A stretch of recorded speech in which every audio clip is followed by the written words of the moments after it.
კიევი, სარეაბილიტაციო ცენტრი ტიტანურები. აქ ომში კიდურებ დაკარგულ უკრაინელ ჯარისკაცებს შორის რეაბილიტაციას გადის კიდევ ერთი განსაკუთრებული პაციენტი, ძაღლი სახელად ლავრი.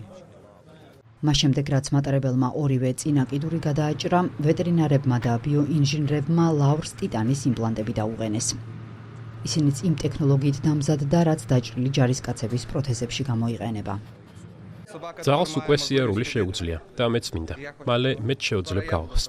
ლავრი ესწრება სარეაბილიტაციო ცენტრის ვარჯიშებს. თამაშობს ვეტერანებთან და ეხმარება მათ სრულ სამედიცინო პროცედურებს შორის სულის მოთქმაში. რა თქმა უნდა, საოცარია, რომ მას ოსტეოინტეგრაცია გაუკეთდა. ძაღლსაც უნდა სიცოცხლე, ისევე როგორც ჩვენ. მეც გავევლი, ოღონდ არა 4-ზე, არამედ 2-ზე. მებრძოლები ამბობენ, რომ ლავრი არა მხოლოდ თილისმა, არამედ რეაბილიტაციის სრულფასოვანი მონაწილეა. ძაღლის ყოფნა ჯარისკაცებს სტრესთან გამკლავებასა და რთული ვარჯიშებისთვის უკეთ მომზადებაში ეხმარება.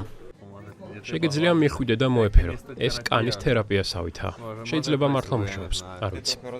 მორალურად ცოტათი შვებას ნახულობ, მით უფრო რომ აქ პროთეზიანი ძაღლი ყავს. ფაქტობრივად ჩვენაერია, ასე რომ მშვენიერია. სარეაბილიტაციო ცენტრი ტიტანურების დამფუძნებელი ვიაჩესლავ ზაპოროჟეცი ამბობს, რომ როდესაც ფოტოებზე დაშავებული ძაღლი დაინახა, მაშინვე მიხვდა, რომ მისი აყვანა სურდა.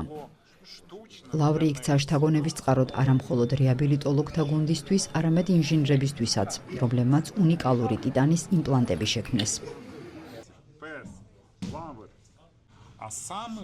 ყველაზე მნიშვნელოვანი ის არის, რომ მან ეს პროთეზები მიიღო.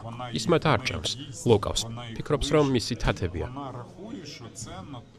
მის ცნობიერებაში ხელოვნური რომ ყოფილიყო, აუცილებლად დააღრგდიდა. ის ხომ ძაღლია.